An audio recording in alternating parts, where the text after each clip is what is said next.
How many times must I tell you? You must never put your life on the line for me.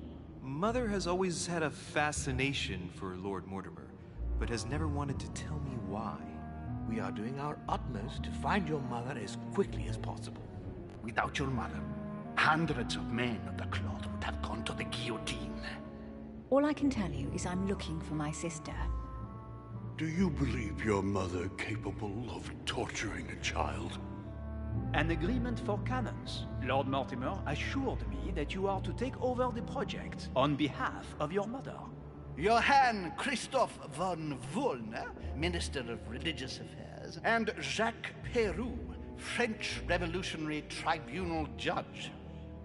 You will find that Lord Mortimer is not what one would call conventional, Monsieur de Richet. I do apologize for being late. I was obliged to clear up some urgent business.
At last we meet, Monsieur de Richet.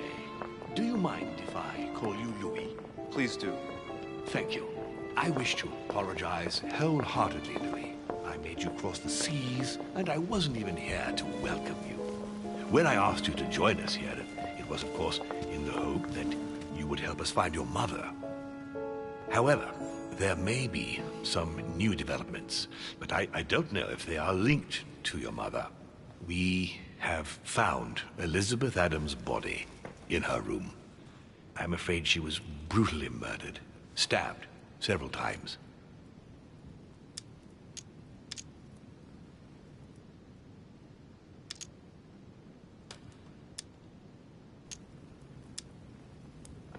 I can't believe it. We bumped into each other last night on our way to bed. Yes, I know. Duchess Hillsborough informed us that she accompanied you at the beginning of the evening. You apparently bumped into Miss Adams, who wanted to speak to you. We are told you turned her away, and she went away on her own. That's correct. Do you know what she wanted to see you about, by any chance? Not in the least. Pity. The poor child was probably trying to find help. I thought it could wait until tomorrow. Apparently not. Louis, I shan't hide the fact that this tragedy puts me in a very delicate situation. I cannot risk upsetting the smooth operation of our next conference. But the case cannot remain unaddressed. I must reassure my guests, and justice will be done. And for that to happen, I must ask for your help. Why is that? You met Elizabeth. You spoke together, I believe. She trusted you. Listen, Louis. Find out who could have committed this murder. I refuse to believe that one of my guests is the murderer. I want to know who is responsible for this. And I trust you. You have my backing. You must stop at nothing. Can I count on you? Of course. How would you like me to proceed? Maybe you could start by going to the scene of the crime. Elizabeth was attacked in her room. Do you have any suspects in mind, my lord? I spent most of the night talking with Sir Gregory and His Eminence Piaggi. So I think you can remove them from the list of suspects. Monsieur Bonaparte and President Washington left the party after midnight, I believe. They were tired and went up to bed. Can you tell me anything else about what happened? Now, Louis, I wouldn't want to influence you. Get over there and form your own opinion. Right. I'll get over there immediately. Thank you, Louis. Now, once you've finished, come back and let me know your findings. I'll be waiting. And Louis, you've got permission to search through the guests' rooms. They've all been notified and they agree.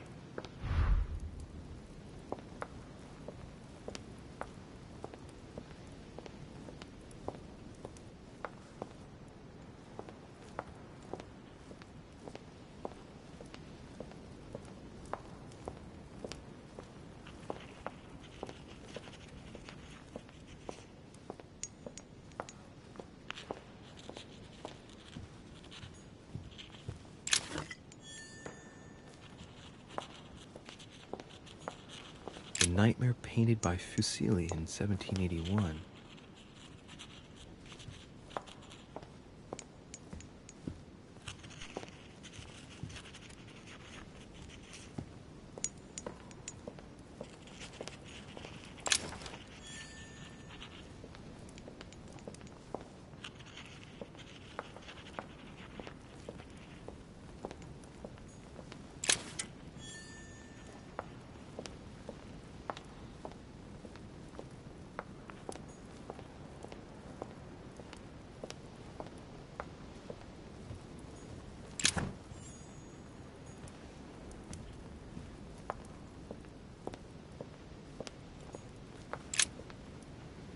Your Eminence, I imagine that you've heard the news about Miss Adams.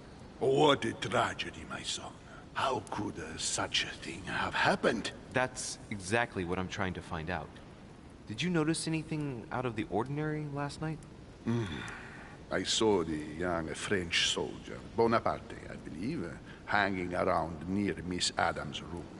But I would not want to get an innocent man into trouble, Louis. He's probably nothing. Not to worry, Your Eminence. If he is innocent, then he has nothing to fear.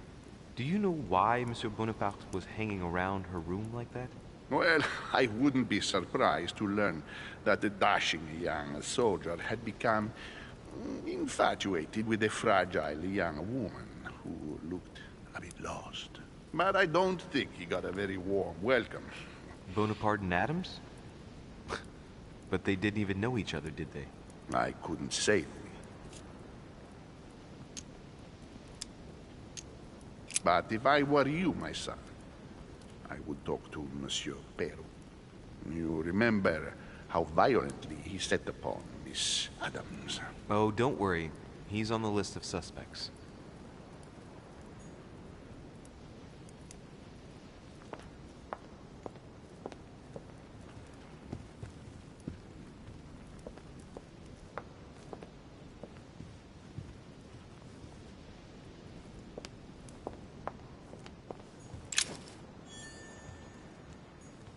Dante's Purgatory. Why does your mind presume to flight when you're still like the imperfect grub, the worm before it's attained its final form? Charming.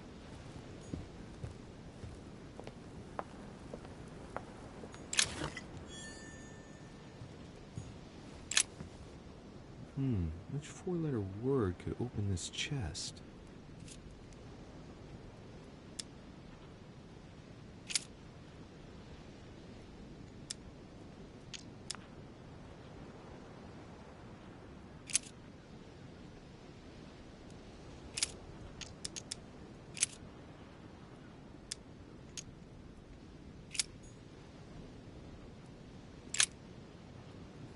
Which four-letter word could open this chest?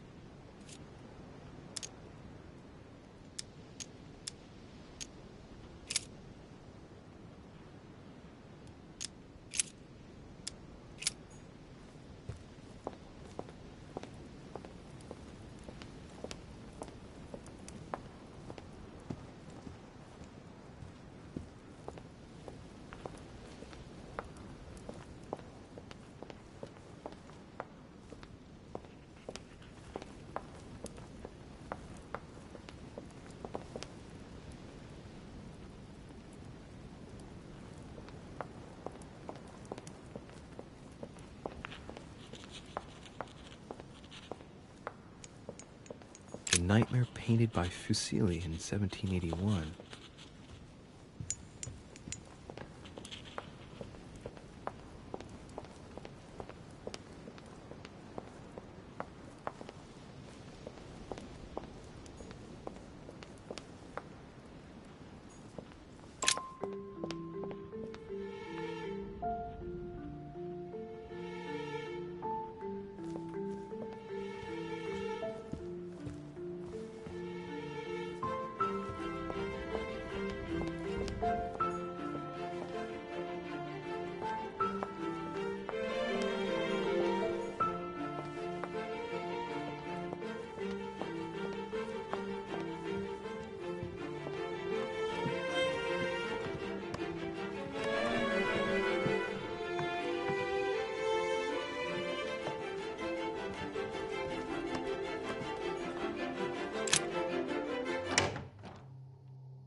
There are numerous marks on the body. She must have fought like a lion. It couldn't have happened without a lot of noise. There are also a number of old scars.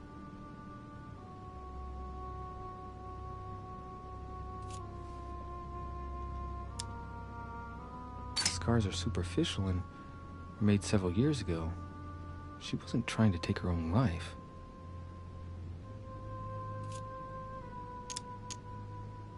People who scar themselves in this way generally do so to relieve some kind of psychological suffering. By trying to master the pain, they establish their self-control.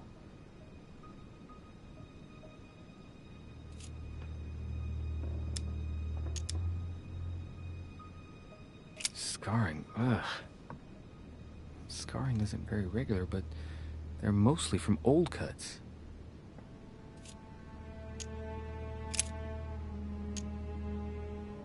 She had the Sigillum de Ameth tattooed on her, the symbol of the living God, written in the language of angels, according to believers. It is rare for someone to know about symbols like this at her age, unless her mother was a tutor. Symbol of the Masons? What's that doing here?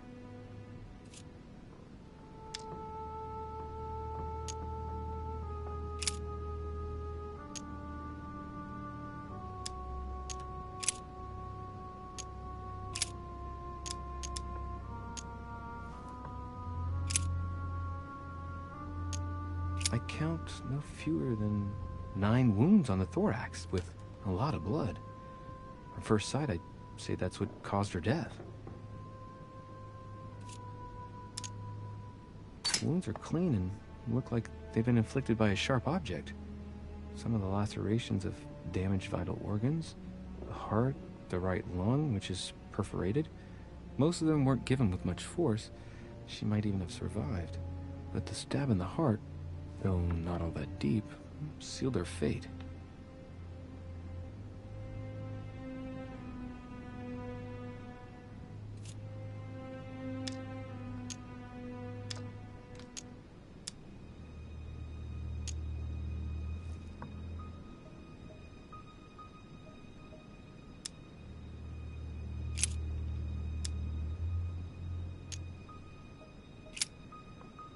I see no sign of bruising on the skull. The only clue is a scar from a previous craniectomy. Poor Elizabeth, she must have been very young when she went through all that. That's torture. She also has old scars around the neck, maybe mutilations.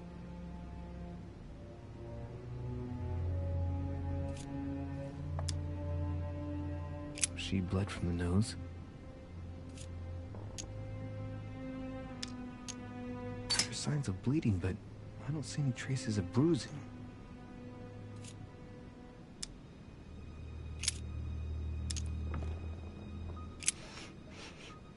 What a strange smell.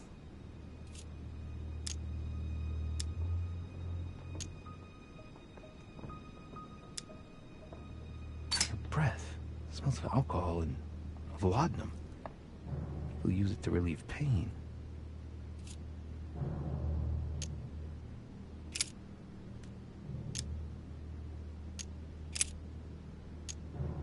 No wounds, but blood on the right hand. Nothing on the left except that tattooed symbol. This pinnacle's a trap. The wearers of the pinnacle thought that they were protected from evil by surrounding it inside the different circles of the pinnacle.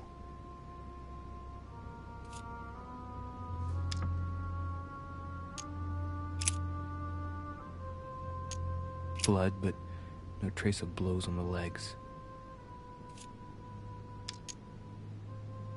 More tattoos, similar to those on the rest of her body.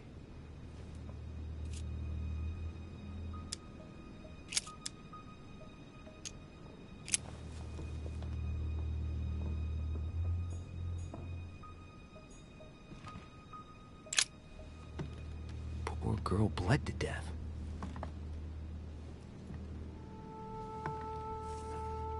Whoever left that footprint has boats for feet. That's at least a size 15. Where's a size like that here? Peru? Washington, maybe.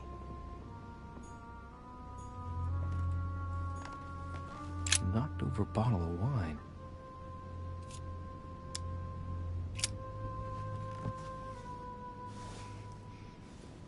What kind of plonk is that? Hey, it's a Bordeaux. That's a Chateau de Briand. It's a great wine. I don't know what's happened to this wine, but it's undrinkable.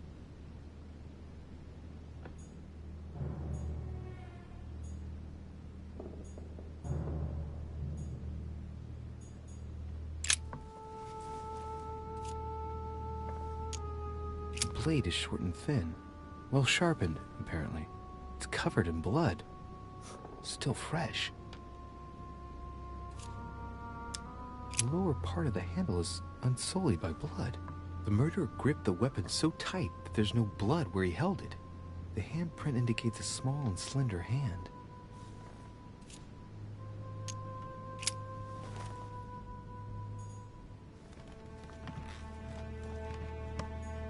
The blood spatter indicates that the murderer must have held Elizabeth upright during the attack.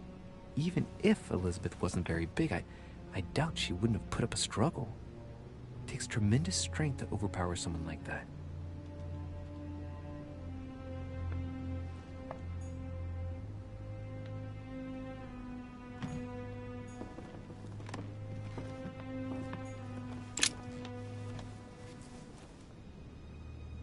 The clock stopped at 3:54.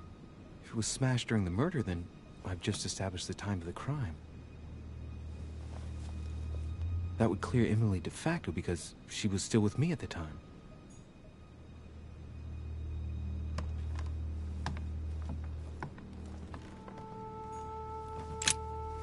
Vials of laudanum. The label shows that this laudanum comes straight from America. I wonder if Washington's involved.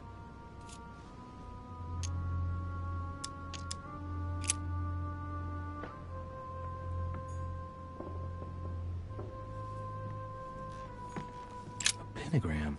What the hell's been going on here? Contrary to what most people believe, a pentagram's not there to conjure up, I don't know what evil or demonic creature. With the point toward the top, the pentagram is an ancient symbol of protection against evil.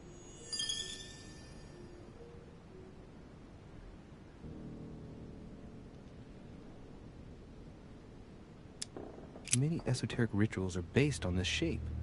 Could Elizabeth have been sacrificed during an occult ritual?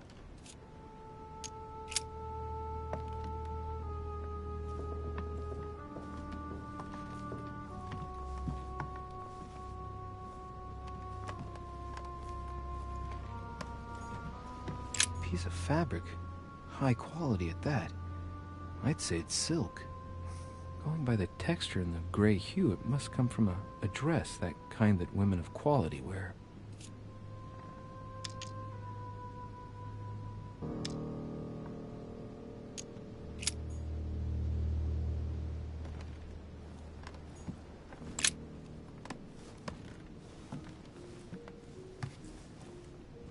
A pistol? Fairly new, I'd say, and judging by the weight of it, fairly light.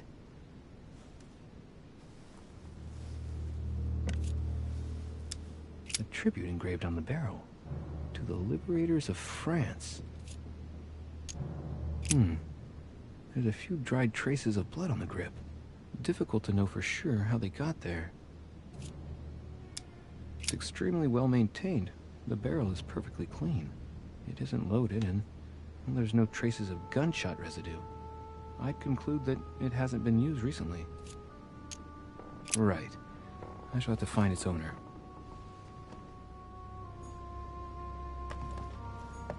November 1791. My dear sister, the Counsil. June 11th, 1791. A notebook, written in Elizabeth's handwriting. It is written in a mix of several languages. Not too easy to work out.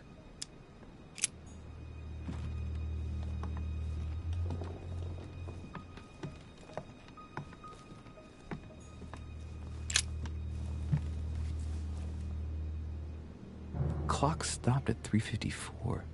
If it was smashed during the murder, then I've just established the time of the crime. That would clear Emily de facto because she was still with me at the time.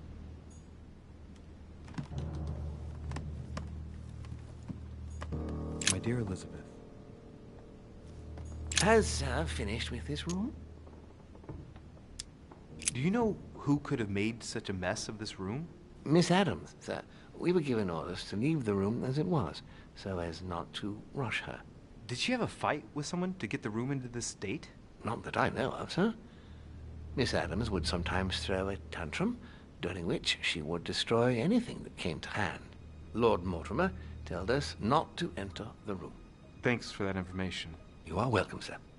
Has Sir finished with this room? I know enough now. Thank you. Very well, sir. Sir may return whenever need be. I shall guard the door.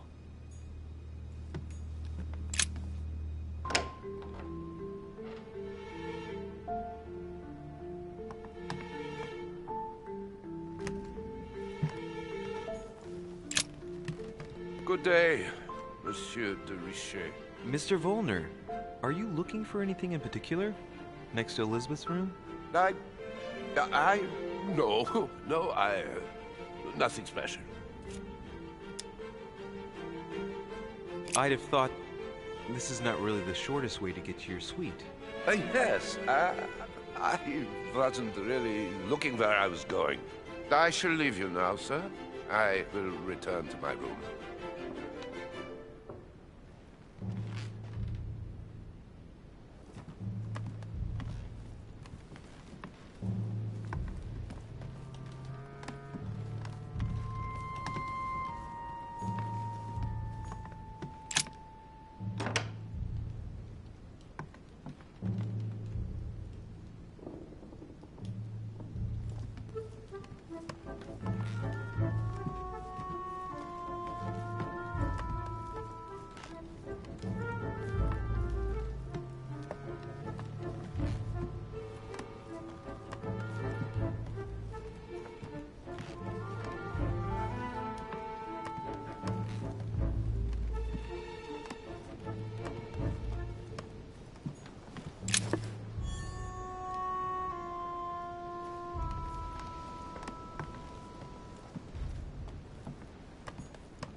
Portrait of George Washington.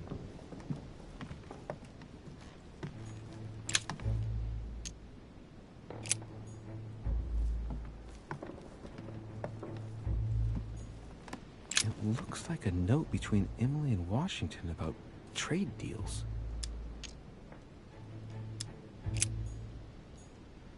My dear George, I'd like to invite you.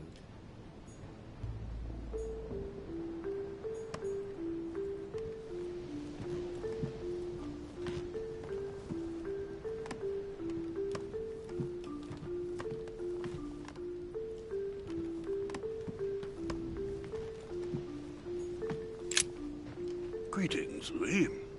Mr. President, you can guess why I'm here. Of course. Lord Mortimer has sent me to ask you a few questions about last night. It's...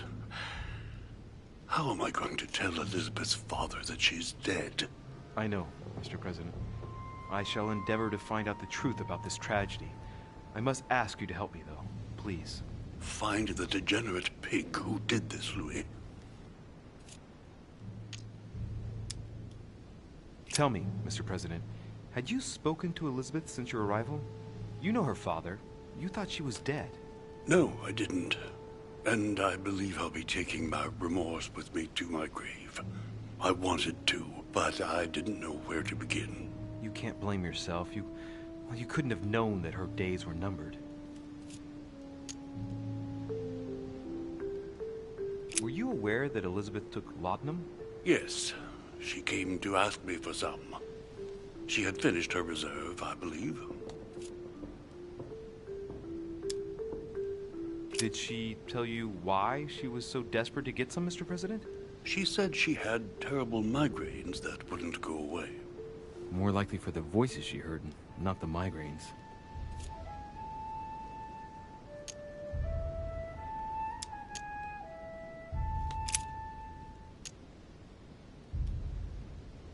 Do you know if she had any enemies, Mr. President? Not that I know of. I heard about her altercation with Mr. Peru, but that case was closed, if I'm not mistaken. But if in doubt, I wouldn't leave any door unopened. And I'd go and question your fellow countrymen. Don't worry. Countryman or not, I'm not letting anybody slip through the cracks. Do you know why she came to the island? To get help, if I'm not mistaken. Isn't that right? Indeed. Sir Gregory suggested to her father that he introduce her to Lord Mortimer to see if he could help her.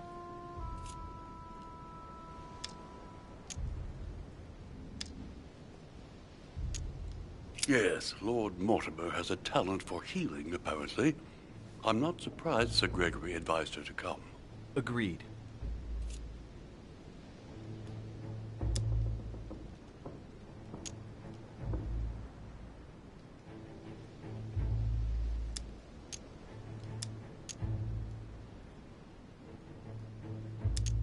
Mr. President, we found a footprint at the scene of the crime. Not a dress shoe, I hope. That's all I wear. No, rest assured. It looks like the print of a big ankle boot. A large size, I'd say. Perfect. That should help you, Louis. It's a clue.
one holster in Bonaparte's gear, and the pistol is missing.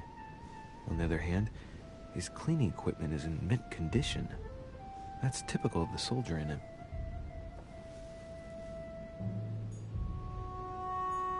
My dear Napoleon,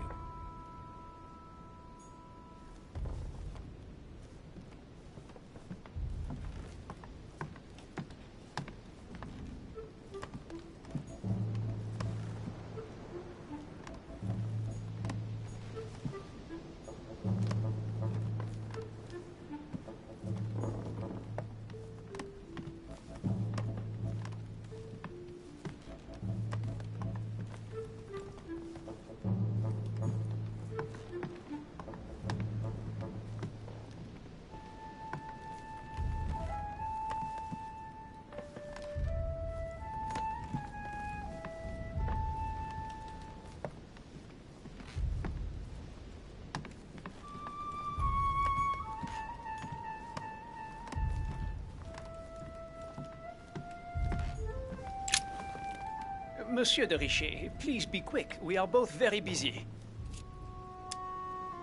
Did you hear about young Elizabeth? Indeed, it is deeply regrettable. Lord Mortimer asked me to... I know. You no doubt want to know my alibi. I spent the night downstairs playing cards. Can you tell me who was present at the game, please? Well, there were Lord Mortimer, President Washington, and Sir Gregory. Thank you. Ah, and His Eminence Piaget as well. Excuse me, I nearly forgot him. Poor soul. Did any of you leave during the game? Not that I know of, monsieur. I didn't exactly spend my time noting the other guests' comings and goings, but I don't think so. Thank you. Did you notice anything unusual during the evening? Nothing at all, except the luck of the devil of Lord Mortimer and Sir Gregory at cards. Did they win much? Oh la la, monsieur, they cleaned us out more like. But I plan on getting it all back before we leave.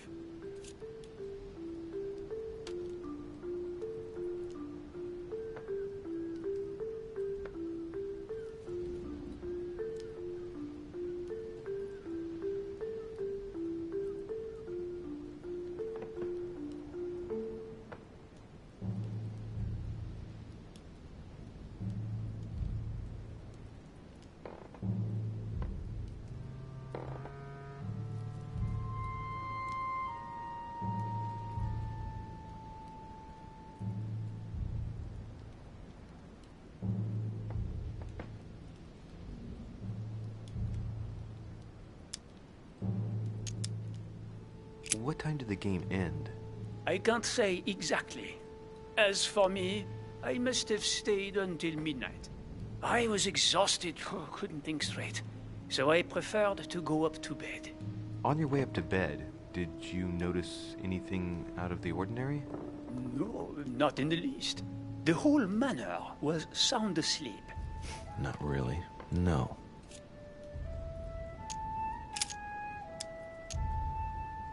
As any good soldier would, I imagine you own a firearm. May I see it? Oh, well, if you really want to, here is my pistol. Don't worry, it is not loaded. Do you have several of these? In Corsica, oui, but not on me when I am traveling. Only a bandit would carry such an arsenal. Thank you.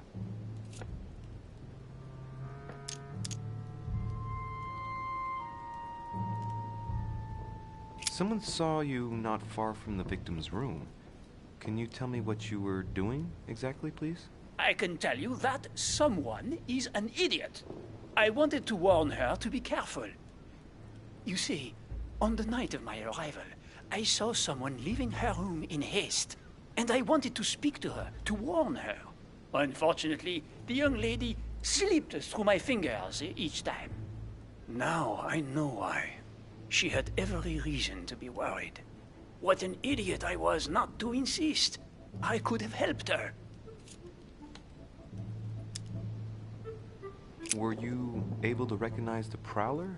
Unfortunately not, no. It was dark, and Lord Mortimer was waiting for me. I was not really paying attention anyway.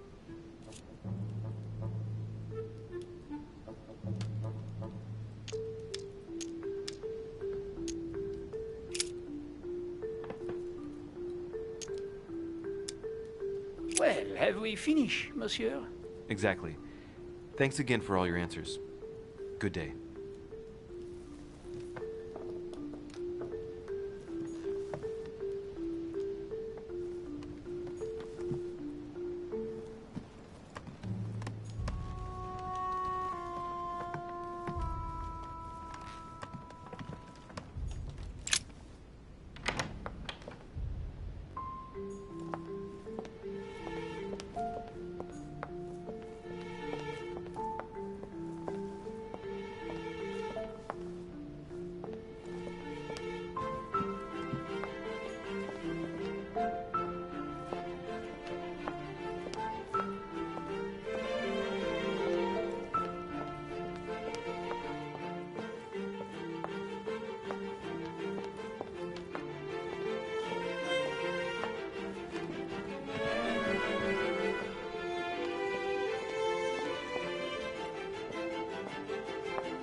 I've come to speak about the findings of the investigation, my lord. I'm listening, Louis.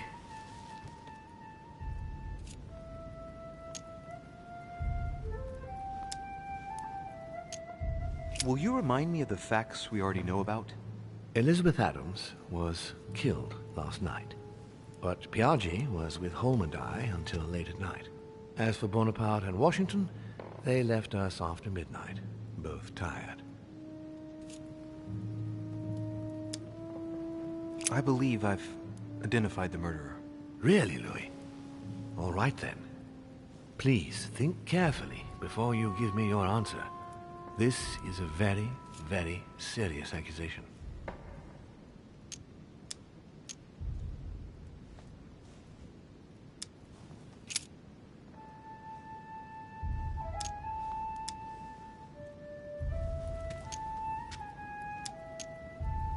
I think that Emily Hillsborough's sister is the culprit.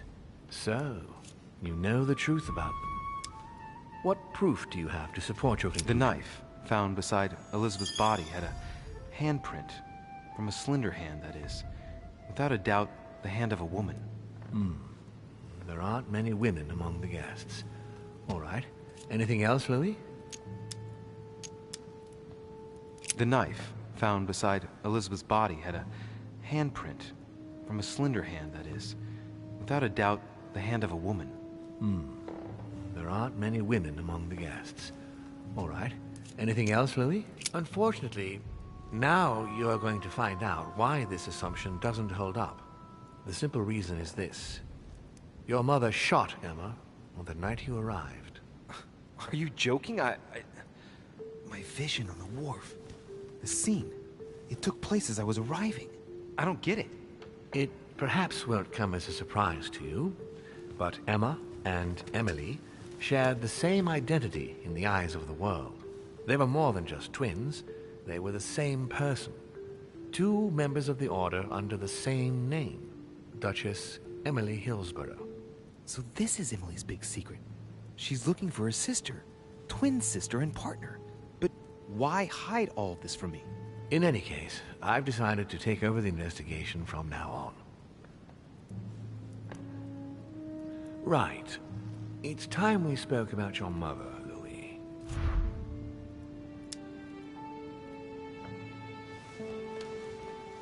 She isn't missing, you know. What? What do you mean? My mother has left traces in every nook and cranny of your island, my lord. She's definitely here. Now, what worries me most is why she doesn't show herself. That doesn't make me feel any better, Louis. What was the official reason why my mother came to your island? I knew about your mother's activities, and yours, in the Golden Order. I thought we had everything to gain by working together. You mean the cannon deal with Monsieur Bonaparte? Among others, yes. How did you hear about that? Monsieur Bonaparte came to speak to me about it yesterday, during lunch. I see. So impetuous. He was supposed to let me speak to you about it first. Our friend Napoleon desperately needed financial backing to properly equip his army. I took it upon myself to back him because I have a firm conviction that he can go far. We shall see. However, there's one thing that surprises me.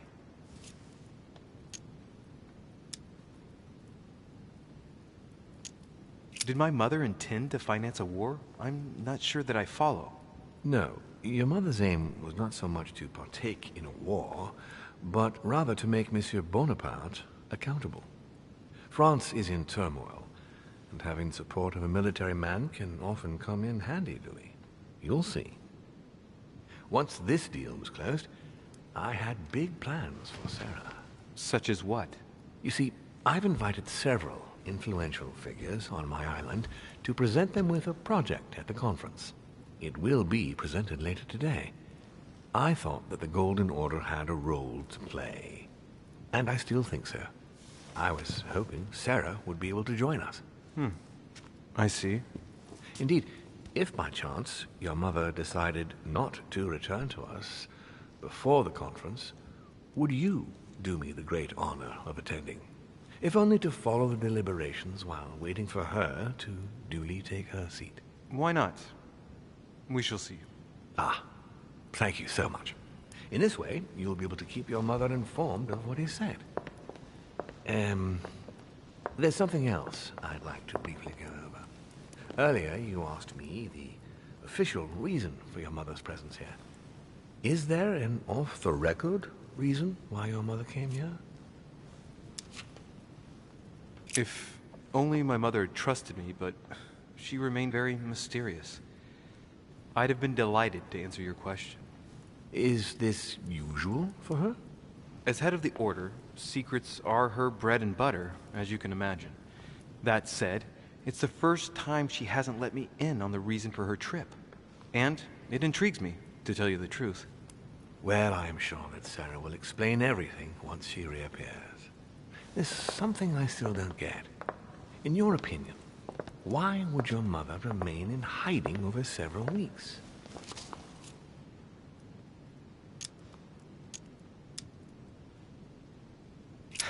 Her not coming back to the manor after so long makes me wonder if she is wary of someone. Well, certainly. But whom? The only ones who were present during her stay were Sir Gregory, Duchess Hillsborough, Mr. von Wollner, and myself.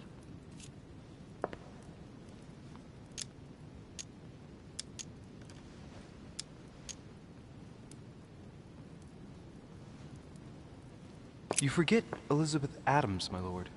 That's true. But Gregory and I arranged it so that they wouldn't run into each other. I thought it had worked. Do you think that your mother felt she was in danger because of Elizabeth? It's possible. The only thing I can tell you is that Sarah had indeed changed. At the beginning of her stay here, we enjoyed spending time together, solving the world's problems.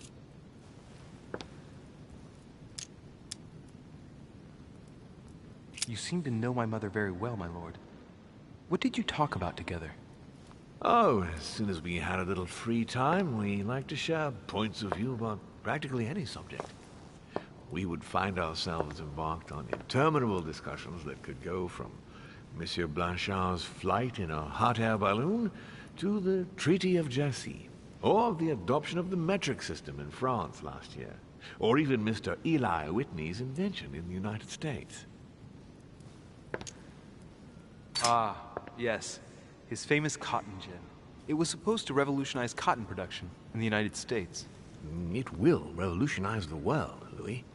The potential of this invention is much greater. Tomorrow, all industries will be switching to simple but large-scale production. Of that, I'm sure. I'm surprised she didn't get you started on the Crusades. It was her favorite subject.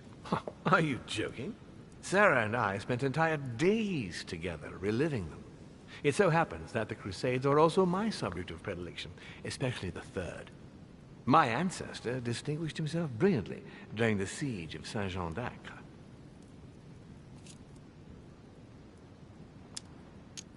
Mother lulled my childhood with tales of the Crusades. How Richard the Lionheart and Philip Augustus had to battle it out to achieve their ends. And how Guy de Lusignan, having broken his word, launched the siege of Saint-Jean d'Acre. Oh, I see Sarah's lessons have inspired new enthusiasts. Good on you, because not everyone can claim they know as much at your age. Your mother is a very well-read woman. You're quite lucky to have her as a model, Louis.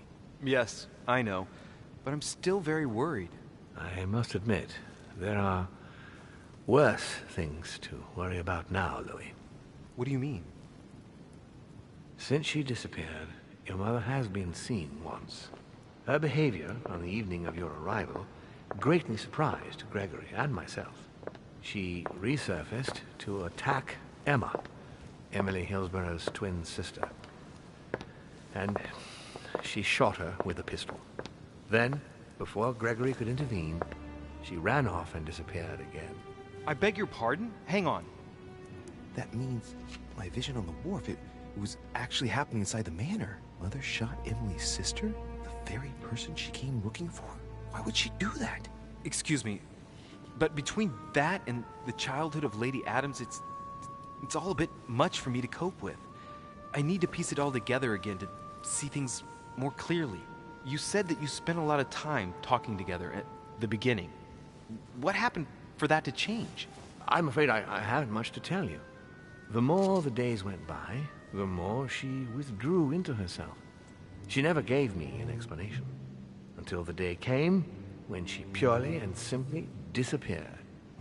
Where did she go when she wanted to be alone? She would shut herself away in a room we use as a box room upstairs. Would you allow me to go there? Naturally, Louis, of course.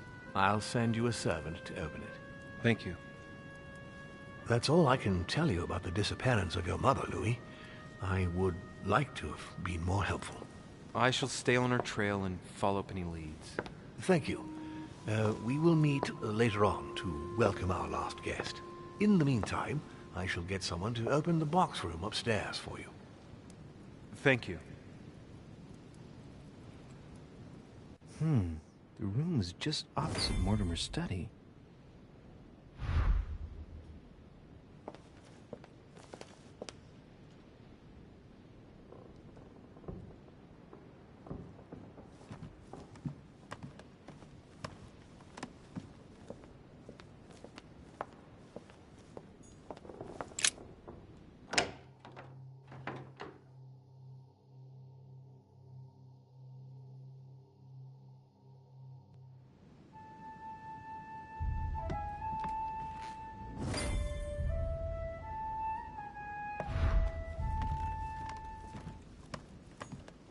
There are burnt papers in the chimney. There's a legible fragment left. Hey, I recognize my mother's handwriting. She says we must find a safer way to communicate. Someone is onto us. Trust in my faith in the man with the sword. So Mother had an accomplice here. Who could it be? Who could she be suspicious of? I must find the next part. Faith, sword. I recognize her love of riddles there.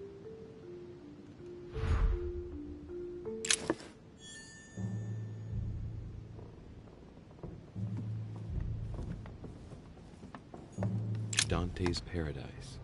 Raise your head and be reassured, for what comes up here from the mortal world must ripen in our rays.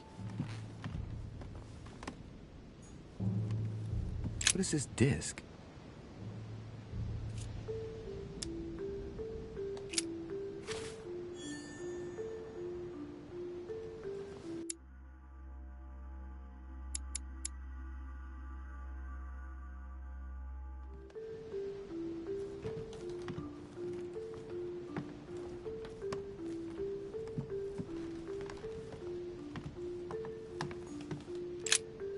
St. Paul on the road to Damascus by Caravaggio.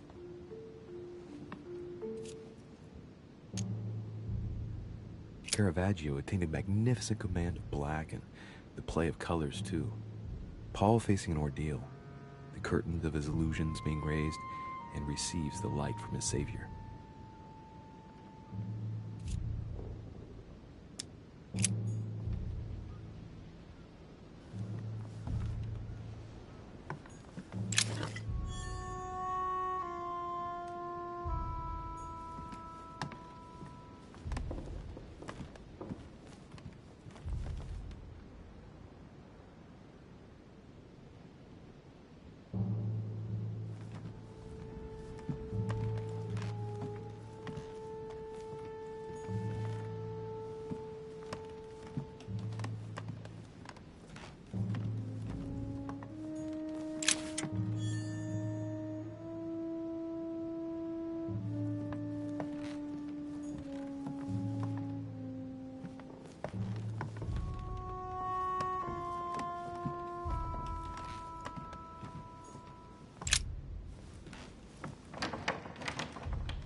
The door appears to be locked on the other side.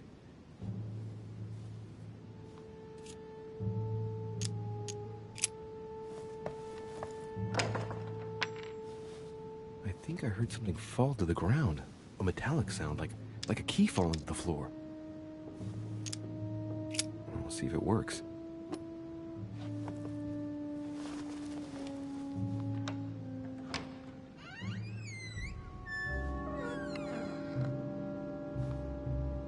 It's open.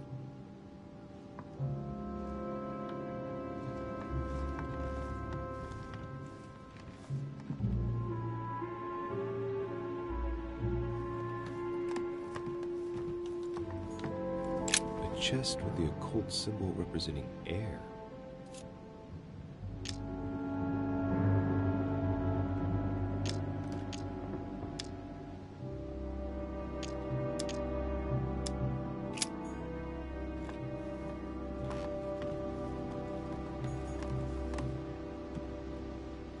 The New Testament.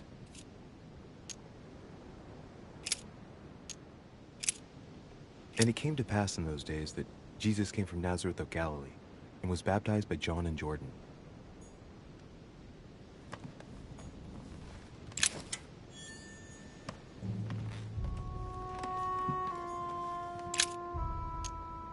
It's St. John, painted by Guido Reni.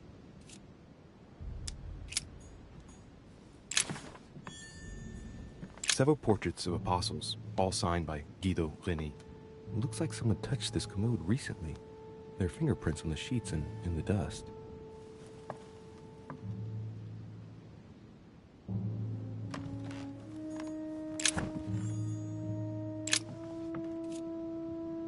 Painting of St. Mark from the collection of the apostles by Guido Reni.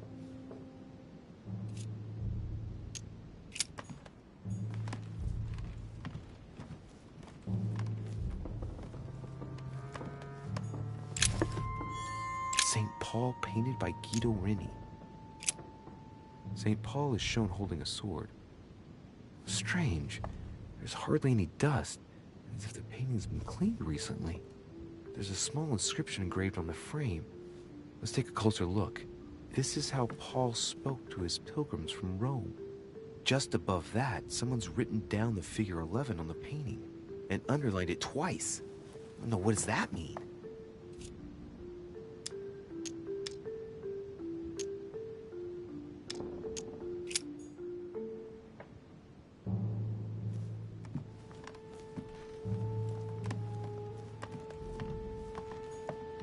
The chest with the occult symbol representing air.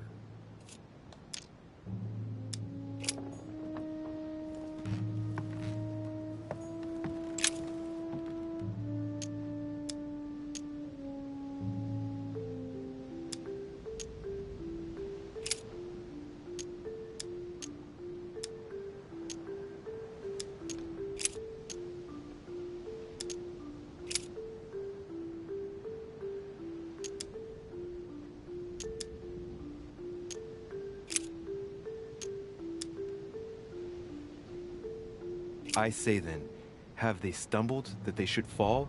God forbid, but rather through their fall, salvation is come unto the Gentiles, for to provoke them to jealousy. Oh, wait. A note from Mother is carefully folded between the pages here. What does it say? Dear E, I'm glad you found this note. I was afraid the code of the two groups of pilgrims would mislead you. Pick up the package. You know where, and hide it where no one will find it. It's imperative. Awaiting your reply, hidden behind the youngest apostle. What? The youngest apostle? What does Mother mean by that?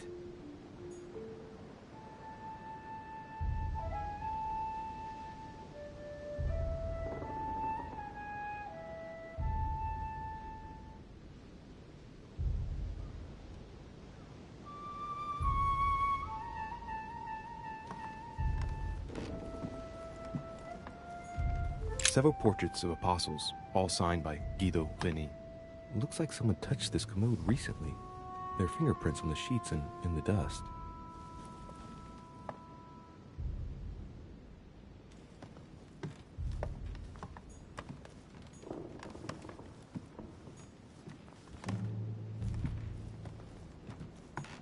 Amber crystals.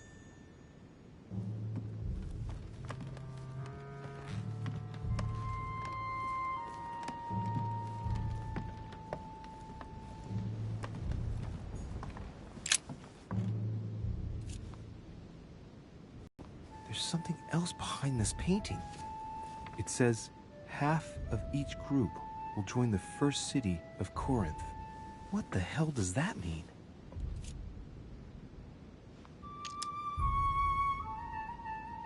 A drawing of the Apostle Matthew, painted by Guido Reni.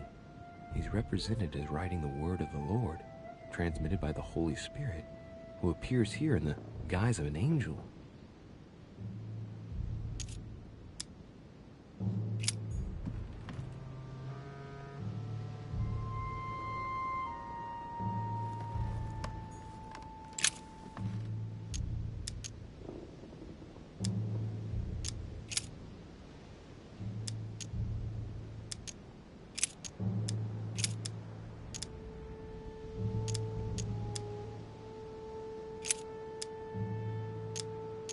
For you are bought with a price. Therefore, glorify God in your body and in your spirit, which are God's.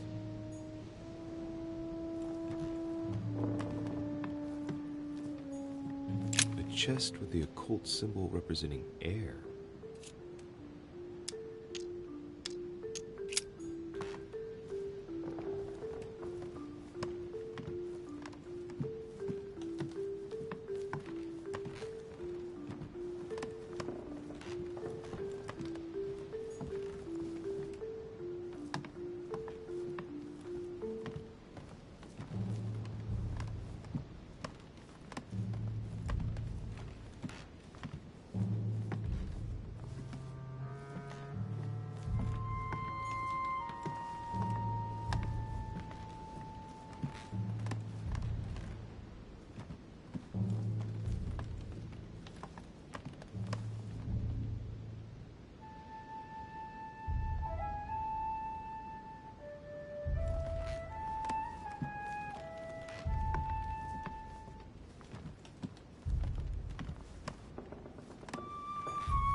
Paul painted by Guido Rini. Of the 4 apostles shown in this piece, Paul is the only one who isn't an evangelist. He is the 13th apostle.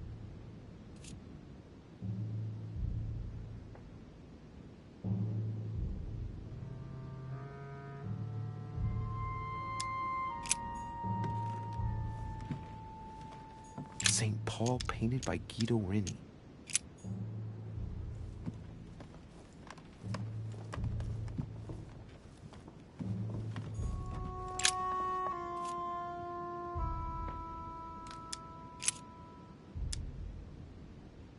Little characters are engraved on the chest of drawers under the urn. It's a sentence in Hebrew.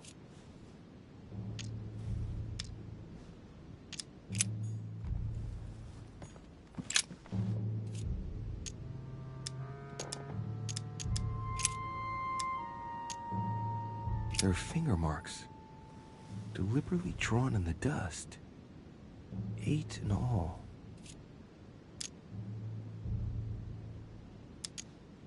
It's too cumbersome for me to unhook here, but judging by the dust, it hasn't been moved for months, if not years. No, nothing of value here. There are finger marks, deliberately drawn in the dust. 8 in all.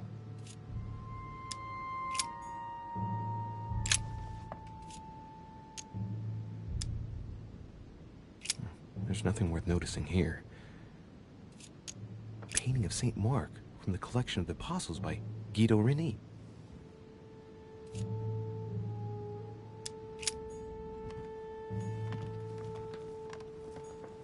Several portraits of apostles, all signed by Guido Rini. It looks like someone touched this commode recently. There are fingerprints on the sheets and in the dust.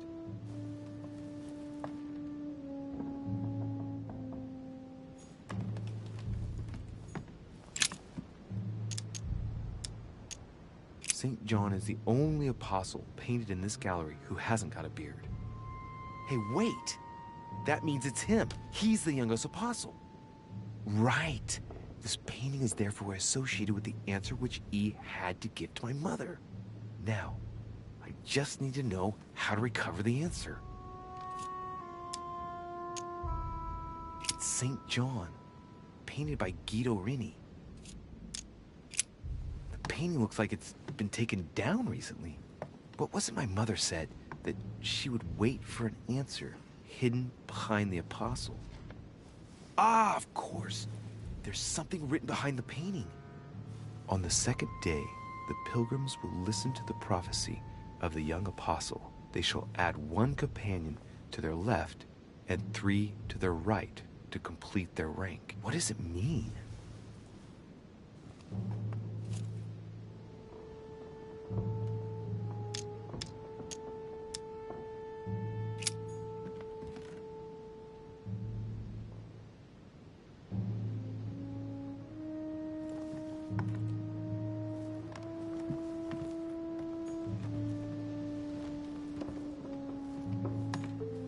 Chest with the occult symbol representing air.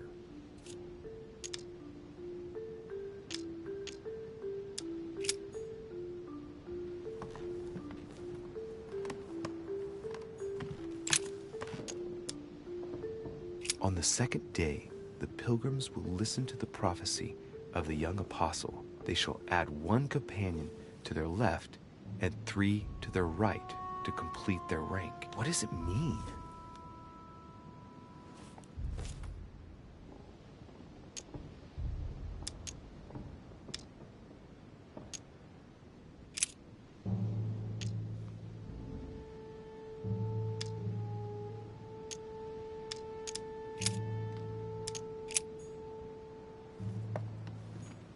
Several portraits of apostles, all signed by Guido Rini. It looks like someone touched this commode recently. There are fingerprints on the sheets and in the dust.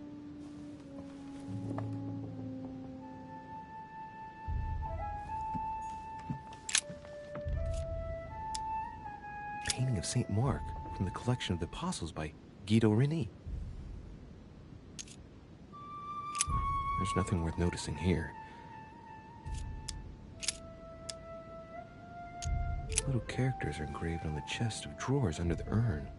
It's a sentence in Hebrew.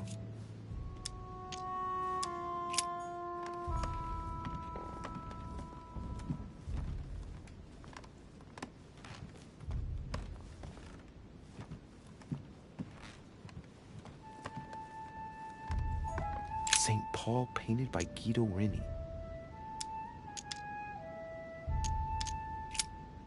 St. Paul is shown holding a sword.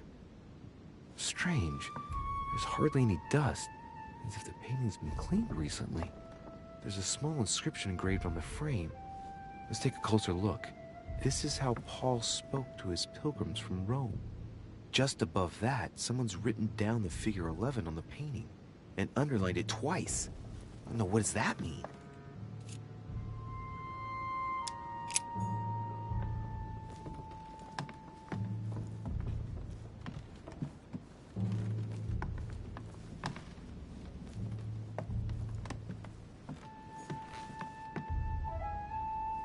Dante's Paradise. Raise your head and be reassured, for what comes up here from the mortal world must ripen in our rays. St. Paul on the Road to Damascus by Caravaggio.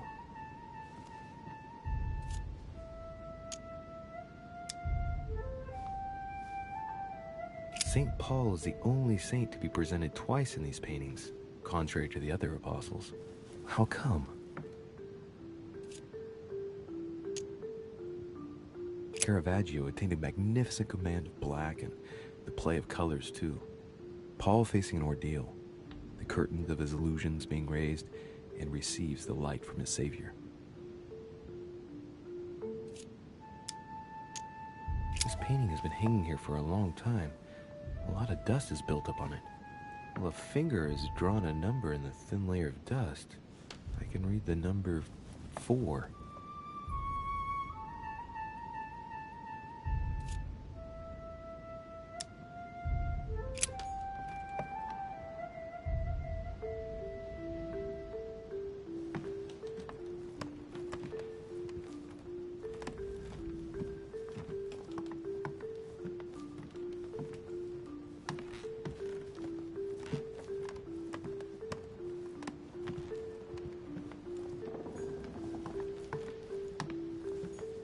Chest with the occult symbol representing air.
And said, "For this cause shall a man leave father and mother, and shall cleave to his wife, and they twain shall be one flesh."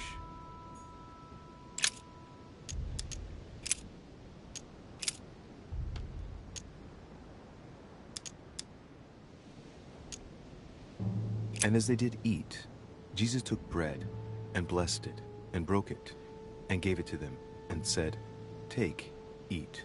This is my body."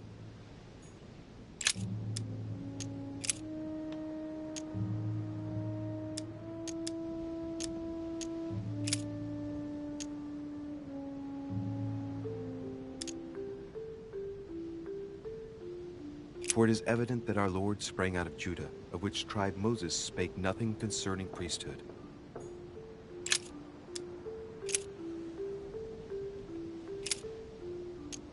Thou hast put all things under his feet, for in that he put all in subjection under him. He left nothing that is not put under him.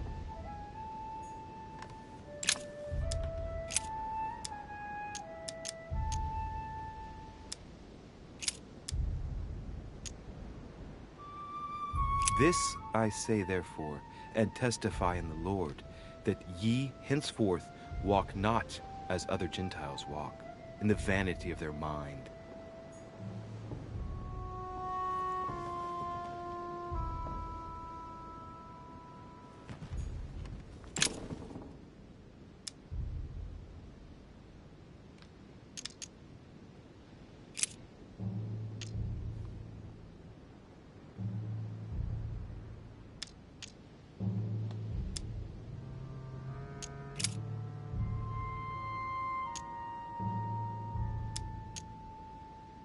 On the second day, the pilgrims will listen to the prophecy of the young apostle. They shall add 1 companion to their left and 3 to their right to complete their rank. What does it mean?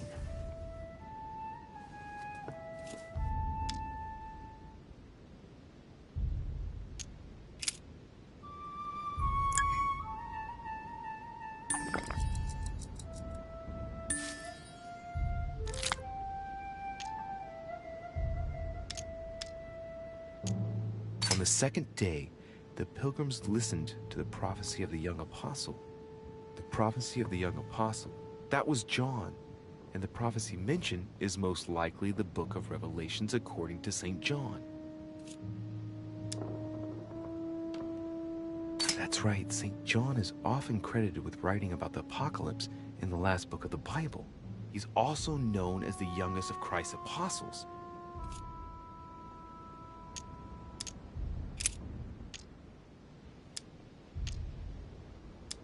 On the second day, the pilgrims listened to the prophecy of the young apostle. The prophecy of the young apostle, that was prophecy mentioned, is most likely the book of Revelations according to St. John.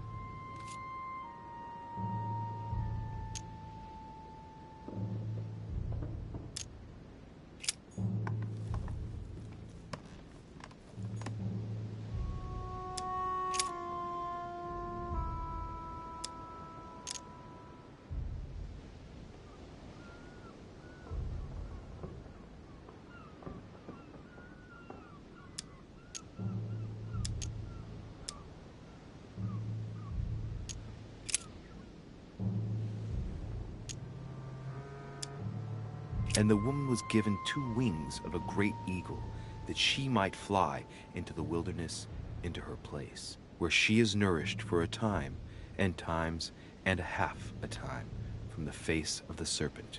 Hey, a new note. It's been folded carefully in the corner of this page. The writing, it's not my mother's. S. I found the book in your effects. I've concealed it where no one can get their hands on it. I can assure you, awaiting your instructions, I will hear your reply like he who hears the angel. Hears the angel? What does that mean? Oh, it's probably the place where she was expecting to get the location of the next note.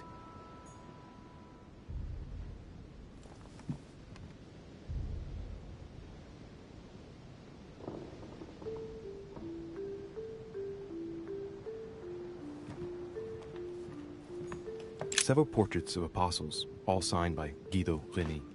Looks like someone touched this commode recently. There are fingerprints on the sheets and in the dust.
St. Paul on the road to Damascus by Caravaggio.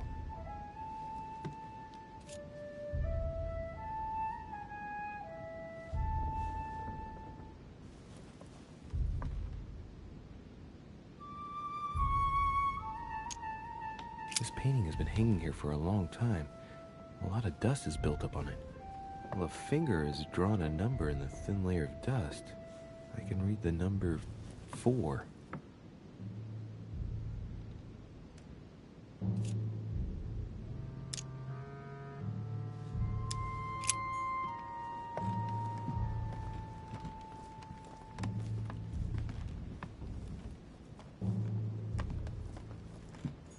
St. Paul painted by Guido Reni.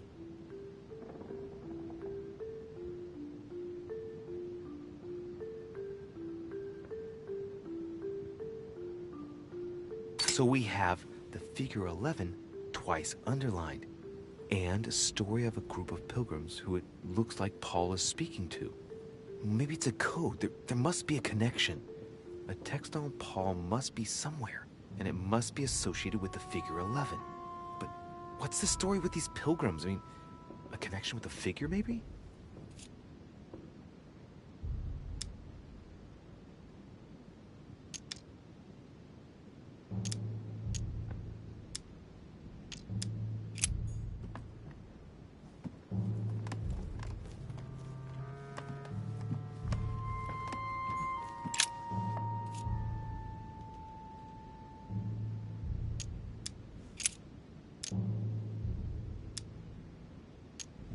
There are finger marks, deliberately drawn in the dust. 8 in all.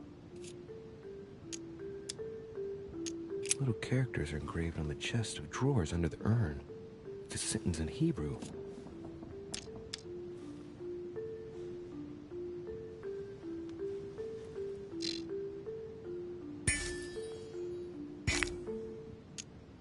Choosing the Hebrew alphabet is no coincidence.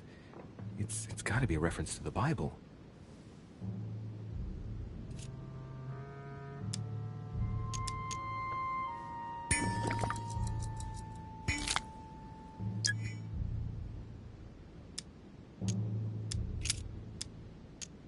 There are finger marks, deliberately drawn in the dust. 8 in all.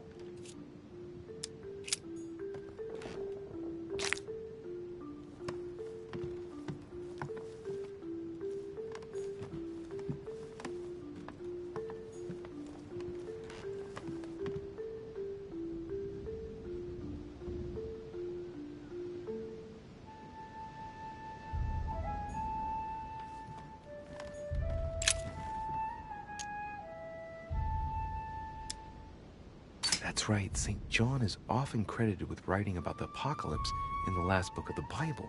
He's also known as the youngest of Christ's apostles.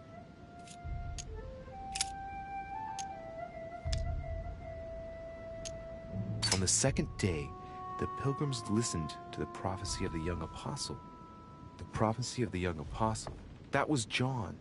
And the prophecy mentioned is most likely the book of Revelations according to St. John.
S. I found the book in your effects. I've concealed it where no one can get their hands on it. I can assure you, awaiting your instructions, I will hear your reply like he who hears the angel. Hears the angel? What does that mean? Oh, it's probably the place where she was expecting to get the location of the next note.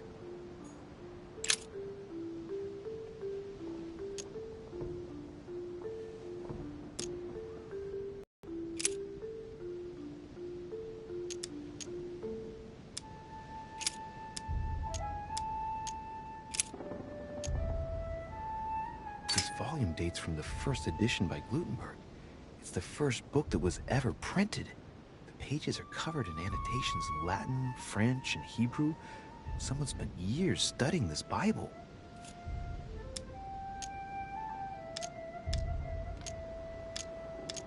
A volume of the Gutenberg Bible.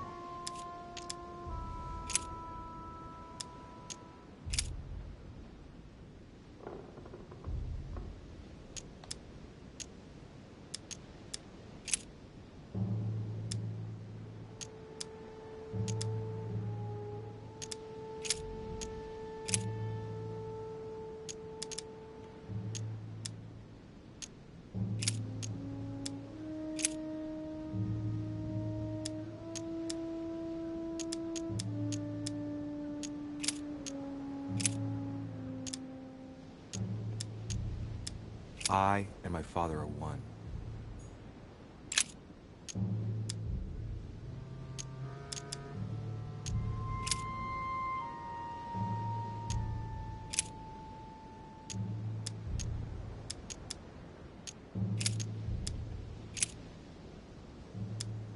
For you are bought with a price. Therefore, glorify God in your body and in your spirit, which are God's.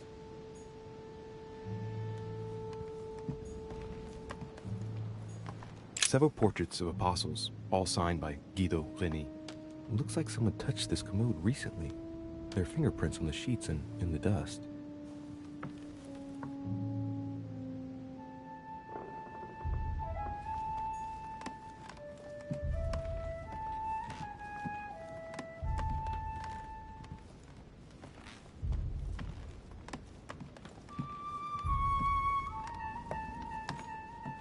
Chest with the occult symbol representing air.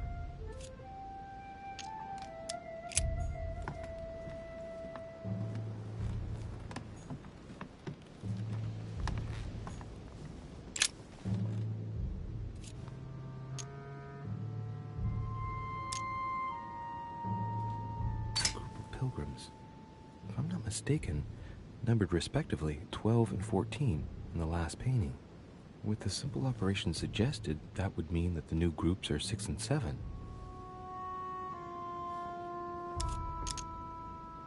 It must be the group of pilgrims mentioned from before. I guess maybe the city of Corinth is a reference to the epistle from Corinthians in the Bible.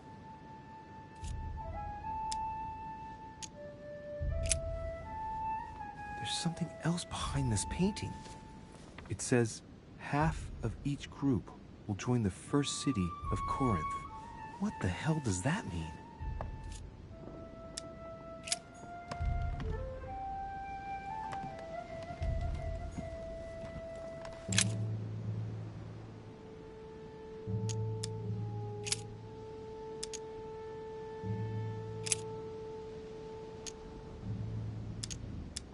For we are unto God a sweet savor of Christ, in them that are saved, and in them that perish.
And it came to pass in those days that Jesus came from Nazareth of Galilee and was baptized by John in Jordan.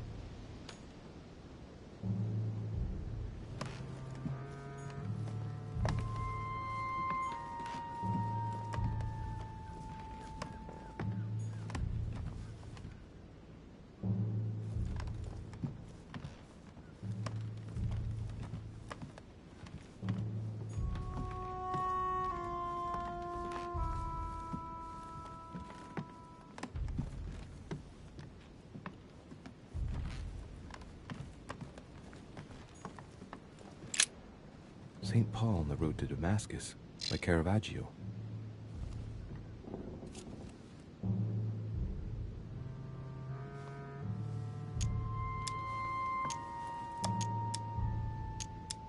This painting has been hanging here for a long time.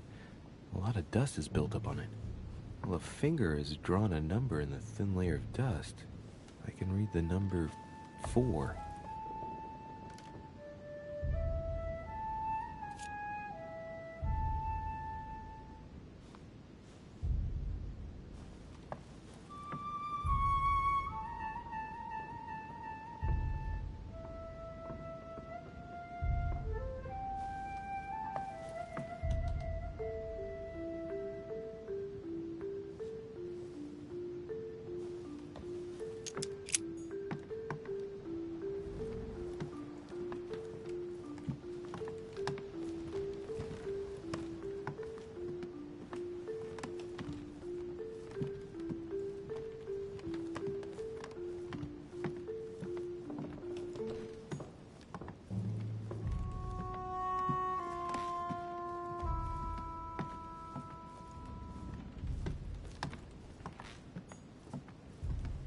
Dante's Paradise. Raise your head and be reassured, for what comes up here from the mortal world must ripen in our rays.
No, nothing of value here.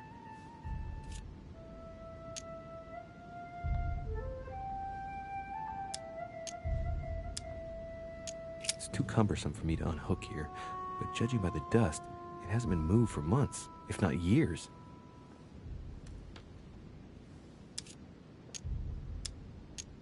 There are finger marks, deliberately drawn in the dust. 8 in all.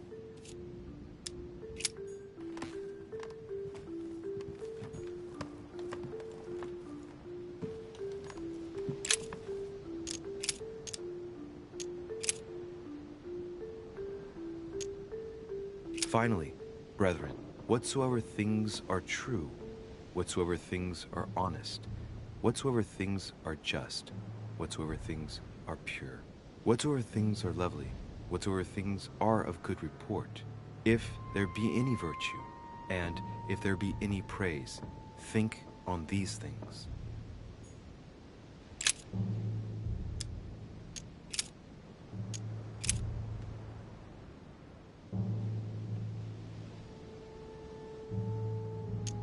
Finally, brethren, whatsoever things are true, whatsoever things are honest, whatsoever things are just, whatsoever things are pure, whatsoever things are lovely, whatsoever things are of good report, if there be any virtue, and if there be any praise, think on these things.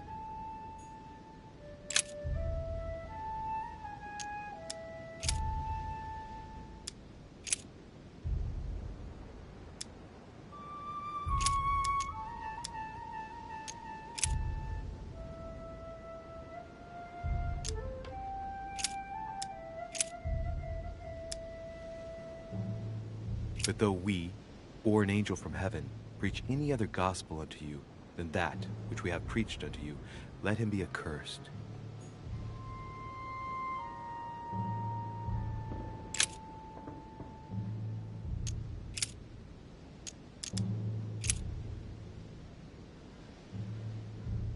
Because we look not at the things that are seen, but at the things which are not seen.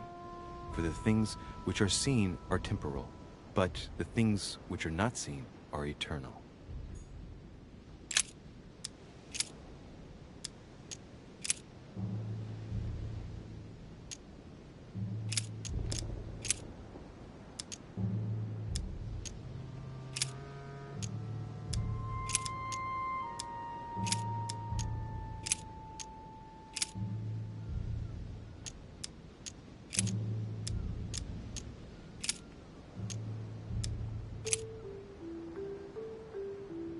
Because we look not at the things that are seen, but at the things which are not seen. For the things which are seen are temporal, but the things which are not seen are eternal.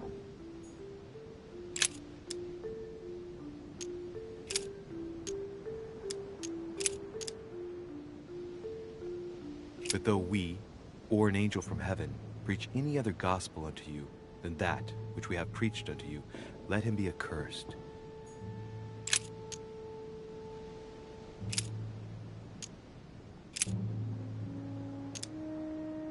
If we say that we have no sin, we deceive ourselves, and the truth is not in us.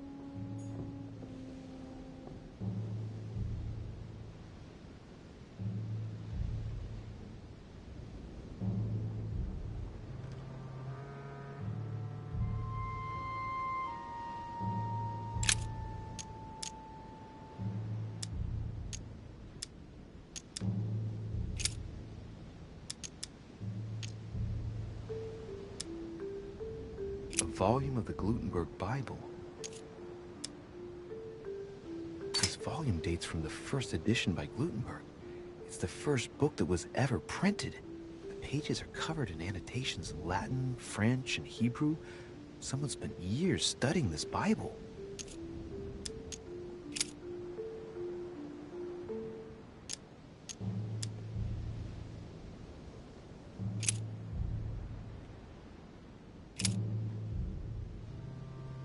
But that which beareth thorns and briars is rejected, and is nigh unto cursing, whose end is to be burned. Here's a message. There are some complications. Indeed, the Prussian is insistent. What's happening at your end? Do you need help? If tonight is not possible, let's see tomorrow evening, in the South Room, where we reviewed the situation. When Paul understood that only the axe counted, he went back on his tracks. I await your confirmation to his left, in the company of the pilgrims that have joined him. Yeah, this last comment is about their code. I should find new pilgrims near Paul.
pilgrims. If I'm not mistaken, numbered respectively 12 and 14 in the last painting. With the simple operation suggested, that would mean that the new groups are 6 and 7.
St. Paul on the Road to Damascus by Caravaggio.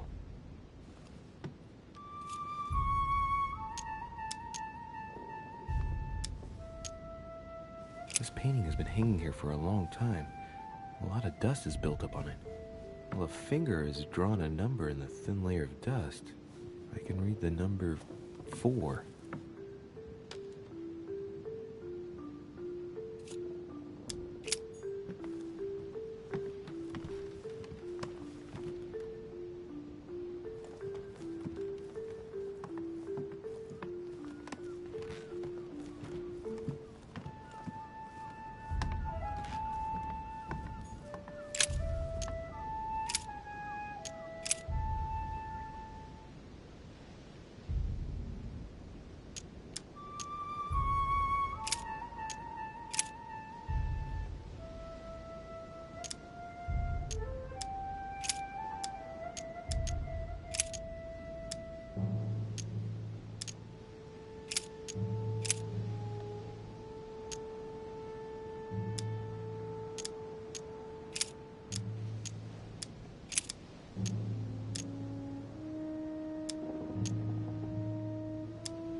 For it is evident that our Lord sprang out of Judah, of which tribe Moses spake nothing concerning priesthood.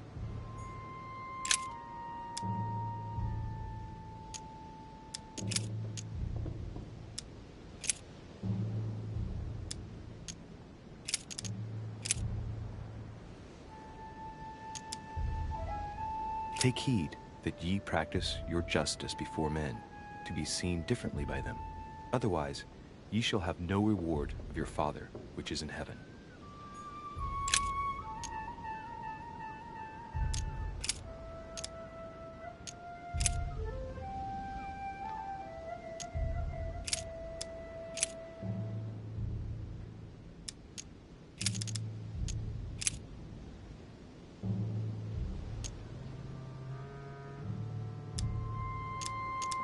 Or what man is there of you, whom, if his son ask bread, will he give him a stone?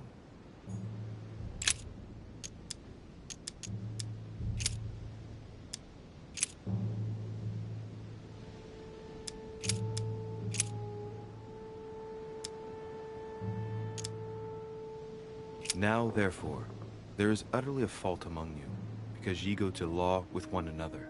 Why do ye not rather suffer injustice? Why do ye not rather suffer yourselves to be defrauded? Ah, look, here's a message. It is of paramount importance that no one finds it. Watch out for the Prussian. He's on the trail. Let's meet up. I'll leave it to you to organize the rendezvous. Not today. I'm unable to do it. In the meantime, I'll follow the first group to Mark, who will reveal the answer to them. Prussian? Volner? I must have a word with him. And that first group of pilgrims, how many are there now? If I refer to the chapter I'm reading at the moment, 6.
There are some complications. Indeed, the Prussian is insistent. What's happening at your end? Do you need help? If tonight is not possible, let's see tomorrow evening, in the South Room, where we reviewed the situation. When Paul understood that only the axe counted, he went back on his tracks. I await your confirmation to his left, in the company of the pilgrims that have joined him. Yeah, this last comment is about their code. I should find new pilgrims near Paul.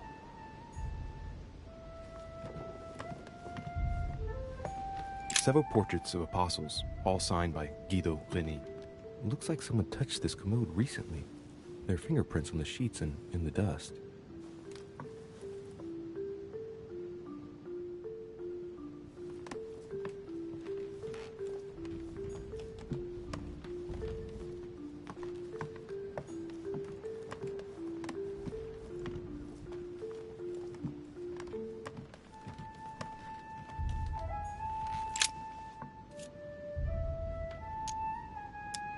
Painting of St. Mark from the collection of the Apostles by Guido Reni.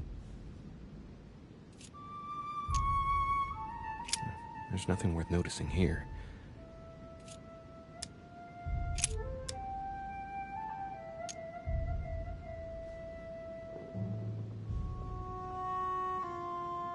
It's too cumbersome for me to unhook here, but judging by the dust, it hasn't been moved for months, if not years.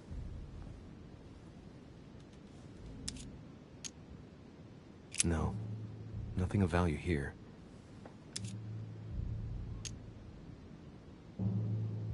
Little characters are engraved on the chest of drawers under the urn. It's a sentence in Hebrew.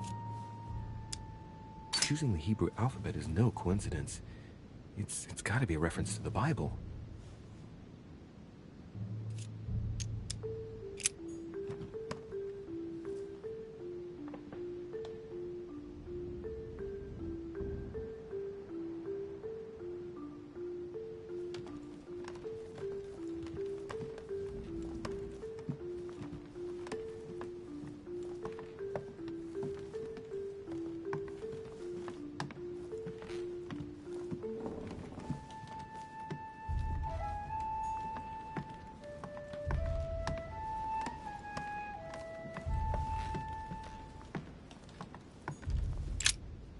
St. Paul on the road to Damascus by Caravaggio.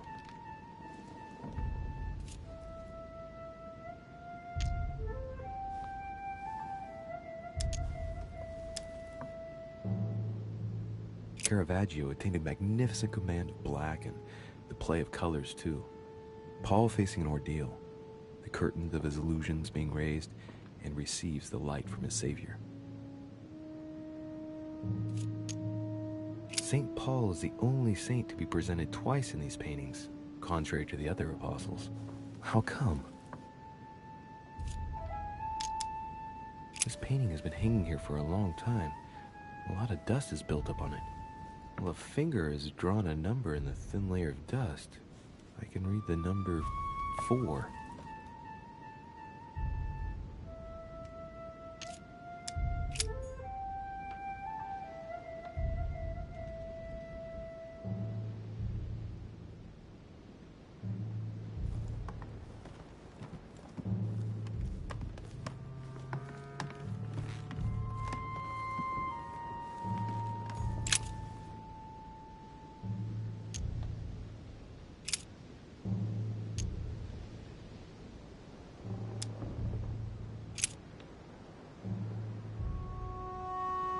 Now we exhort you, brethren, warn them that are unruly, comfort the feeble-minded, support the weak, be patient toward all men.